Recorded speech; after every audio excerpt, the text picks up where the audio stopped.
এ ভাই দেখো তো গাড়িটা কি হয়েছে। ঠিক আছে ভাই, আমি এখনই দেখতেছি। বগুড়ার টিপ বলছি, একটু চালু করে ঠিক করে দিবেন। ঠিক আছে ভাই, আমি এখনই ঠিক করে দিচ্ছি, আসেন। ভাই আপনার গাড়ি ঠিক হয়ে গেছে। কয় টাকা বিল হয়েছে? ভাই 100 টাকা, 100 টাকা রেখে দিয়েন। ঠিক আছে।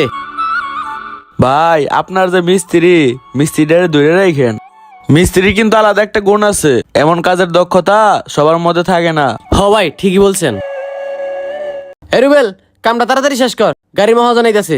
ভাই কামটা ভাই শেষে দিয়ে ঘন্টা খানি আর সময় লাগবে। চালু কর।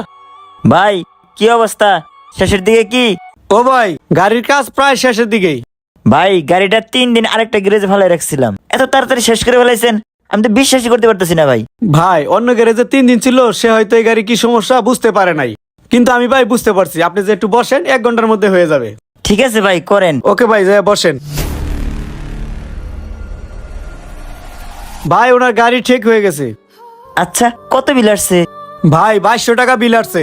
তোমার হাতে জাদু আছে, এই গাড়িটা অন্য জায়গায় পড়ে আছিল, তুমি যে দ্রুত কাজটা করে দিতে পারছো, অনেক সুন্দর হয়েছে। ভালো একটা মিস্ত্রি হবা ভবিষ্যতে। জি ভাই ধন্যবাদ, দোয়া করবেন। বিলটা দিয়ে যান। আচ্ছা ঠিক আছে, বিল কত দিমু? ভাই বিল তো 22 হয়েছে, আপনি 2000 টাকা দেন। ঠিক আছে ভাই। ভাই আপনার মিস্ত্রি ধরে রাখেন, এমন মিস্ত্রি পাওয়া বড় দায়। আচ্ছা ভাই ঠিক আছে। আসি ভাই। জি ভাই আসেন।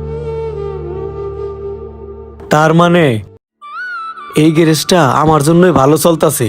আমি যদি না থাকি তাইলে তো শাকিলের গ্যারেজে লাল বাতি। আজকে বেতনটা বাড়ানোর কথা কইতে হইব। ভাই একটা কথা কইতাম। কি কবি ক। ভাই আমার বেতন 15,000 টাকা ছিল, সামনের মাস থেকে আমার বেতন 30,000 টাকা করে দেওয়া লাগবে। তোর বেতন না গত মাসে বাড়াইলাম। গত মাসে বাড়াইছেন তো কি হয়েছে? আমার যে কাম, আপনার গ্যারেজে যতগুলা লোক আহে সবাই আমার প্রশংসা করে, কারণ আমার কাজের একটা দাম আছে। এখন আপনি আমার বেতনটা যদি বাড়াইয়া দেন, তাইলে আমি আপনার গ্যারেজে চাকরি করবো, নাইলে আমি আর চাকরি করতে পারবো না। এই নি তোর বেতন, 7 দিনের 5000 টাকা আছে। ভাই এখনই আমার বেতন দিয়ে দিতেছেন, এর তো মানে আমি বুঝলাম না। তোর আর কাজ করতে হবো না, 2টা গাড়ি ঠিক করছস, লোকে তোরে প্রশংসা করছে, তোর ফরিদা লাগেছে গা। শুন রুবেল, তোরে রাস্তা থেকে তুইলেই না আমার গ্যারেজে কাজ দিছি। তোরে এক মুঠ ভাত দিব এই লোকটাও ছিল না। তোরে 15,000 টাকা বেতন দেই, তোর পুষতেছে না। তোর 30,000 টাকা বেতন লাগবো। তোর ভিতরে লুপ আর অহংকার জমে গেছে। তুই অন্য কোথাও যাই হেরে কাজ নি, আমার এখানে তোর কাজ করতে হবো না। দেখেন না ভাই কিছু করা যায় কিনা। শুন রুবেল, লুপ মানুষকে ধ্বংস করে, লুবি মানুষ কখনো বড় হতে পারে না। তুই ভাবছস তোর কারণে কাস্টমার আসে না, আমার সততার জন্য কাস্টমার আসে। তুই এখন যা। অল্প বিদ্যা আসলেই ভয়ঙ্কর। যাদের ভিতরে লোভ আর অহংকার আসে তাদের জীবনে কখনোই সফলতা আসে না।